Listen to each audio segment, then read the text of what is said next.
America में खाना जंगी अभी शुरू नहीं हुई थी जब एक बूढ़े कैदी को फांसी के लिए ले जाया जा रहा था। वो डरा हुआ तो बिल्कुल नहीं था, क्योंकि वो तो फांसी घाट की तरफ अपने उसी ताबूत पर बैठकर जा रहा था जिसमें इसकी लाश वापस आना थी। जेल से निकलते वक्त इसने एक पर्ची पर कुछ तहरीर करके जेलर को दे दिया। ये तहरीर एक पेशगोई थी और ये पेशगोई हर्फ ब हर्फ सच साबित हुई। इस पर्ची पर क्या लिखा था? ये बूढ़ा कैदी कौन था? मैं हूं मोहम्मद उसामा गाजी और देखो सुनो जानो की हिस्ट्री ऑफ अमेरिका सीरीज की इस किस्त में हम आपको यही कहानी दिखाएंगे।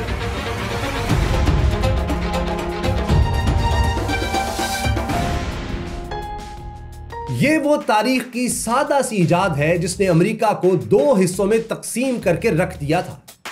ये अमेरिका में कपास के फूलों से रुई और बीज अलग करने की सादा सी इब्तदाई मशीन है। इस मशीन के आ जाने से अमेरिका की जनूबी रियासतों के गोरे जमींदारों के वारे न्यारे हो गए, क्योंकि जनूबी रियासतें ही सबसे ज्यादा कॉटन यानी कपास पैदा करती थीं। उन दिनों यूरोप में बड़े पैमाने पर टेक्सटाइल इंडस्ट्री लग रही थी, इसलिए कॉटन पैदा करने वाली जनूबी रियासतों के सामने सादा सा फार्मूला था: ज्यादा खेत, ज्यादा कपास और ज्यादा मुनाफा। अब जाहिर है जैसे जैसे कॉटन के खेत फैलते गए तो गुलामों की डिमांड भी बढ़ती गई।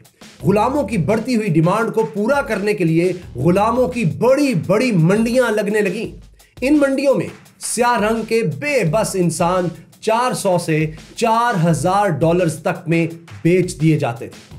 यह गैर इंसानी कारोबार अमेरिका और खास तौर पर जनूबी अमेरिकी रियासतों में बढ़ता और फैलता जा रहा था। इसके बरक्स चूंकि शिमाली रियासतों की बुनियादी प्रोडक्ट कॉटन नहीं थी और वहां इंडस्ट्रियल दौर का आगाज हो चुका था, इसलिए वहां ऐसी सूरत हाल नहीं थी। लोग खेतों से निकलकर फैक्ट्रीज में जॉब्स करने लगे थे और यहां सरमायादार फैक्ट्रियां लगा रहे थे। इसलिए शिमाली रियासतों में गुलामों की जरूरत भी नहीं थी, क्योंकि अगर फैक्ट्रियों में गुलाम रखे जाते तो सफेद फार्म लोग तो बेरोजगार हो जाते। सो शिमाली रियासतों में गुलामी के सिस्टम की मुखालफत शुरू हो गई, बल्कि इसके मुकम्मल खात्मे के लिए तहरीकें और तहरीकों में काम करने के लिए नजरियाती लोग भी पैदा हो गए। इन्हीं गुलामी के मुखालिफिन ने जनूबी रियासतों से गुलामों को खुफिया रास्तों से फरार कराना शुरू कर दिया। इन खुफिया रास्तों को अंडरग्राउंड रेल रोड नेटवर्क का नाम दिया गया। इस नेटवर्क के जरिए कोई 1 लाख के लगभग गुलाम फरार हुए, जिससे इनके सफेद फार्म आकाओं को 5 करोड़ डॉलर्स का नुकसान पहुंचा। इस नुकसान के अलावा एक और वाकया ऐसा हुआ जिसने गुलामी के हामियों और मुखालिफिन को एक दूसरे के आमने सामने हथियार बंद कर दिया।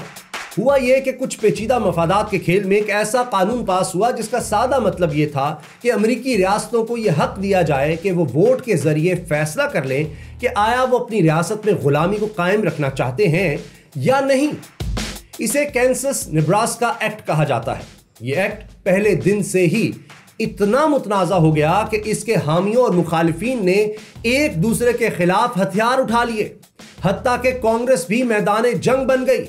गुलामी के हामी एक अमेरिकी कांग्रेसमैन ने गुलामी के मुखालिफ सेनेटर को कांग्रेस के फ्लोर पर छड़ी से मार मार कर अधमुआ कर दिया। कैंसस में गुलामी के हामियों और मुखालिफिन में मुसल्लह झड़पें भी शुरू हो गईं। इन झड़पों के दौरान घर, अखबारात के दफातर और होटल तक जला दिए गए। इस हंगामा आराई के दौरान एक ऐसा शख्स सामने आया जो आम लड़ाइयों से हटकर कुछ बड़ा प्लान कर रहा था। यह लंबी सफेद दाढ़ी वाला 59 साला शख्स जॉन ब्राउन था। ब्राउन ने कैंसस के हंगामों में हिस्सा लिया था और गुलामी के कई हामियों को कत्ल भी किया था। इसके साथ ही इसे कैप्टन जॉन ब्राउन भी कहते थे और इसने हलफ उठा रखा था कि वो गुलामी का खात्मा करके दम लेगा। कैप्टन जॉन ब्राउन का प्लान यह था कि असलहे का कोई बड़ा गोदाम लूटा जाए और वहां से मिलने वाले हथियार स्याह फार्म गुलामों में तकसीम कर दिए जाए। इस तरीके से वो गुलामों की बगावत, स्लेव रिवोल्ट शुरू कराना चाहता था। ब्राउन को अपने मकासद के लिए जल्द ही असलहे का एक जखीरा मिल गया। मौजूदा रियासत वेस्ट वर्जीनिया के कस्बे हार्पर्स फेरी में अमेरिकी हुकूमत का एक असलहे का गोदाम था। इसमें 20,000 राइफलें थीं। ब्राउन ने इस गोदाम को लूटने का मंसूबा बनाया।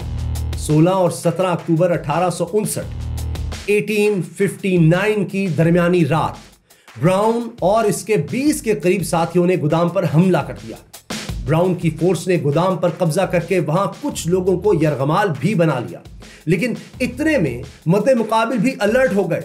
कस्बे के लोगों और अमेरिकी सिपाहियों ने गोदाम को घेर लिया और दोनों तरफ से फायरिंग शुरू हो गई, जो दिन भर जारी रही। अगले रोज अमेरिकी मैरीन्स के एक दस्ते ने गोदाम पर हमला करके कैप्टन ब्राउन को पकड़ लिया। इस सारी लड़ाई में जॉन ब्राउन के बेटे समेत 10 साथी भी मारे गए थे। जिन अमेरिकी मैरीन्स ने ब्राउन को गिरफ्तार किया था, इनकी कमान कर्नल रॉबर्ट ई ली कर रहा था, जो आने वाले दिनों में बागी रियासतों का कमांडर और तारीख का अहम तरीन किरदार भी बना। जॉन ब्राउन गिरफ्तार हो चुका था। इसे वेस्ट वर्जीनिया के इलाके चार्ल्स टाउन में ले जाकर इस जेल में कैद कर दिया गया। इस पर मुकदमा चलाया गया और बगावत को हवा देने और गद्दारी के जुर्म में सजाए मौत सुना दी गई। 2 दिसंबर को जॉन ब्राउन को फांसी देने के लिए जेल की कोठड़ी से निकाला गया। उस वक्त जॉन ब्राउन ने अपने जेलर को एक पर्ची थमाई, जिस पर वो अल्फाज लिखे थे जो अमेरिका का मुस्तकबिल थे। इसने लिखा था कि मुझे ये यकीन हो गया है कि इस धरती के गुनाह अब सिर्फ खून से धुलेंगे। मैं बेकार में खुद को यह समझाता रहा कि ज्यादा खून बहाए बगैर ऐसा हो सकता है। जॉन ब्राउन को सख्त पहरे में जेल से निकालकर फांसी घाट की तरफ ले जाया गया। दिलचस्प बात यह है कि इसे ले जाने के लिए जो घोड़ा गाड़ी लाई गई थी, इसी गाड़ी में इसका ताबूत रखा था, जिसमें मौत के बाद इसकी लाश रखकर दफन की जानी थी। ब्राउन बेफिक्री से ताबूत पर बैठ गया और घोड़ा गाड़ी फांसी घाट की तरफ ले जाई गई। फांसी घाट के दोनों तरफ 1000 अमेरिकी फौजी चौकस खड़े थे। इतनी जबरदस्त सिक्योरिटी इस वजह से थी कि जॉन ब्राउन गुलामी के मुखालिफिन का हीरो बन चुका था। ये लोग ऐसे इश्तिहारात शाया करवा रहे थे जिनमें लिखा था कि ईसाइयत पर यकीन रखने वाले तमाम लोग जॉन ब्राउन के लिए दुआ करें। जब जॉन ब्राउन को फांसी घाट के पास उतारा गया तो वो बगैर किसी घबराहट के फांसी घाट पर चढ़ा। वो इत्मीनान से खड़ा हुआ और वहां मौजूद लोगों से बारी बारी हाथ मिलाया। वो इतना पुरसुकून था जैसे ये फांसी का अमल इसके लिए मामूली बात हो। इलाका शेरिफ ने इसके गले में फांसी का फंदा और चेहरे पर एक सफेद हुड डाल दी। ब्राउन की हिम्मत देखिए कि इस हुड को एडजस्ट करने के लिए एक पिन भी ब्राउन ने अपने कॉलर से निकालकर शेरिफ को दी। इसके बाद जॉन ब्राउन के पांव के नीचे से तख्ता खींच दिया गया। जॉन ब्राउन की फांसी से गुलामी के मुखालिफिन को एक शहीद मिल गया था, जिसकी मिरास लेगेसी की बुनियाद पर वो अपनी जिद्दोजहद को तेज कर सकते थे। लेकिन कैंसस नेब्रास्का एक्ट ने गुलामी के मुखालिफिन को सिर्फ एक शहीद ही नहीं दिया, बल्कि नया सदर भी दे दिया। ये सदर था अब्राहम लिंकन।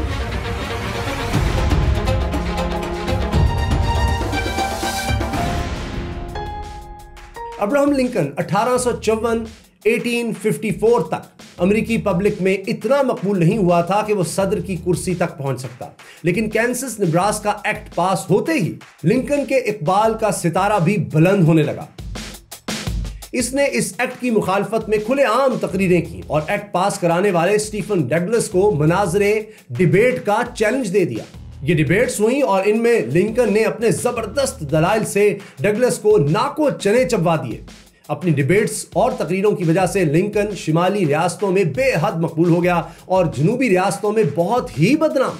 इसी वजह से 1860 में लिंकन रिपब्लिकन पार्टी का सदारती उम्मीदवार बनने में कामयाब रहा। अब देखिए कि रिपब्लिकन पार्टी जो 1854 में बनी थी, इसमें भी ज्यादातर गुलामी के मुखालिफिन ही शामिल थे।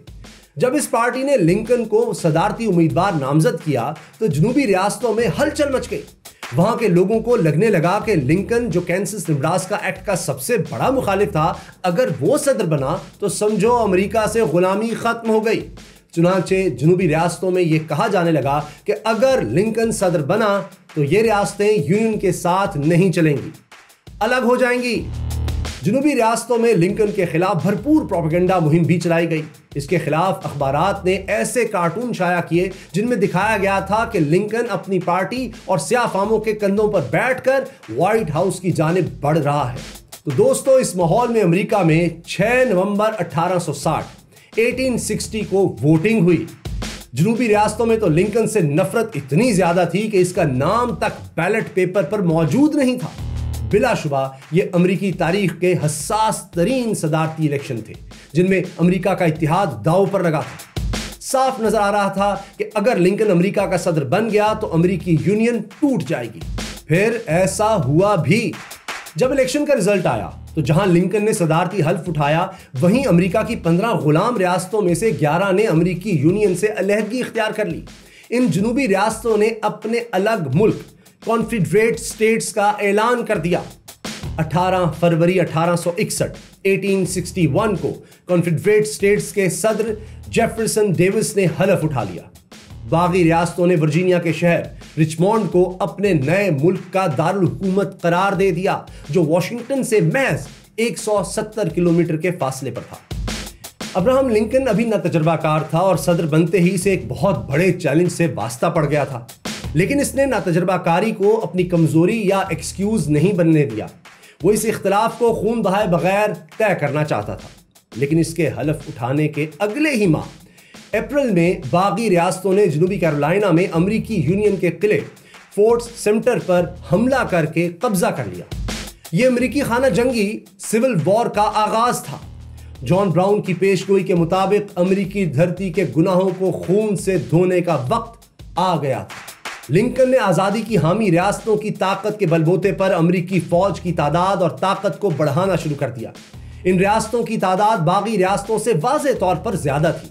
जंग शुरू होने से पहले अमेरिकी फौज सिर्फ 16,000 जवानों पर मुश्तमिल थी, मगर अगले 5 बरस के दौरान यह तादाद 10 लाख जवानों तक जा पहुंची, जबकि इसके मुकाबले में बागी रियासतें इससे आधी यानी सिर्फ 5 लाख फौज ही तैयार कर सकी। इस जंग के दौरान यूनियन और बागियों ने अपने अपने वसाइल से जदीद हथियार तैयार करने की भी पूरी कोशिश की। यूनियन ने मशीन गन्स तैयार की और बागियों ने आबदोजें। ये दोनों हथियार सिविल वॉर के बाद की जंगों में गेम चेंजर साबित हुए। इन्होंने दुनिया का मिलिट्री डॉक्ट्राइन भी हमेशा के लिए बदल दिया। अगरचे ये हथियार अमेरिकी सिविल वॉर में कोई बड़े पैमाने पर इस्तेमाल नहीं हो सके और ये जंग ज्यादातर पुराने हथियारों और टेक्निक्स की मदद से ही लड़ी गई। लिंकन के हुक्म पर यूनियन की फौज ने बागियों के खिलाफ कई महाज खोल लिए। यूनियन नेवी ने भी बागियों की बंदरगाहों की नाकाबंदी कर दी और कुछ साहिली इलाकों पर कब्जा भी कर लिया।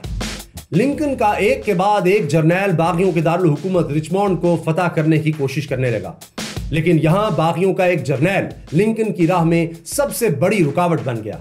इस जनरल का नाम था रॉबर्ट ई ली, वही जनरल ली जिसने जॉन ब्राउन को गिरफ्तार किया था और अब यूनियन आर्मी से इस्तीफा देकर बागियों का कमांडर बन चुका था। 1864 तक बागियों और लिंकन की फोर्सेस के दरमियान सिविल वॉर मुख्तलिफ मराहिल से गुजरती रही, लेकिन इसका फैसला मरहला तब आया जब 1864 में लिंकन ने अपने कमांडर जनरल ग्रांट को बागियों के मरकज रिचमोंड को फतह करने के लिए भेजा। इस महाज पर एक लंबी लड़ाई और पेचीदा जंगी टेक्निक्स के इस्तेमाल के बाद रॉबर्ट ली की फौज को आखिरी शिकस्त होना शुरू हुई। वो यूं के 4 साल की खौफनाक खाना जंगी से थकी हुई रॉबर्ट ली की फौज पसपा होने लगी। वैसे भी जनरल ली की फोर्सेस यूनियन आर्मी यानी लिंकन की फौज की निस्बत कम वसाइल से लड़ रही थी। फिर कुछ जगहों पर स्याफामों की बगावतों ने भी इनके लिए मसाइल खड़े कर दिए थे। 2 अप्रैल 1865 1865 में जनरल ली अपनी फौज के साथ रिचमोंड के करीब पीटर्सबर्ग के महाज से पीछे हट गया। इस वाकये के 7 रोज बाद इसने जनरल ग्रांट के सामने हथियार डाल दिए। पीटर्सबर्ग और रिचमोंड पर यूनियन का परचम लहराने लगा। अमेरिका फिर से यूनाइटेड हो गया। जॉन ब्राउन ने जो पेशगोई की थी वो 6 बरस बाद पूरी हुई। अमेरिकी खाना जंगी 4 साल बाद 6 लाख हमवतनों की जानें लेकर खत्म हो गई थी, लेकिन अभी इसमें अब्राहम लिंकन का खून शामिल होना था। जनरल ली के हथियार डालने के सिर्फ 5 रोज बाद 14 अप्रैल को वॉशिंगटन के फोर्ड्स थिएटर में अब्राहम लिंकन को कत्ल कर दिया गया। लिंकन को बागियों के हामी स्टेज अदाकार जॉन वाइक्स बूथ ने कत्ल किया था। चंद रोज बाद कातिल खुद भी अमेरिकी फौजियों से झड़प में मारा गया। इसके 4 साथी भी गिरफ्तार हुए जिन्हें फांसी दे दी गई। लिंकन तो कत्ल हो गया, मगर अपने कत्ल से पहले वो एक ऐसा हुक्मनामा जारी कर गया था जिससे 40 लाख स्याफामों को गुलामी से निजात मिल गई। दोस्तों, खाना जंगी के बाद अमेरिका जो दुनिया की अमीर तरीन कौम बन चुकी थी, इसको एक नए चैलेंज का सामना करना पड़ा। इस नए मसले ने दुनिया की इस अमीर तरीन कौम की सारी तरक्की को ब्रेक लगा दी। वो ब्रेक क्या थी? अमेरिका कामयाबी से दूसरे मुल्कों की जमीनें हड़प करता जा रहा था, लेकिन एक जमीन इसके गले में फंस गई। ये कौन सी जमीन थी और कहानी क्या थी? एक और अमेरिकी सदर के कत्ल की दास्तान भी आपको दिखाएंगे, लेकिन इसी सीरीज की अगली किस्त में।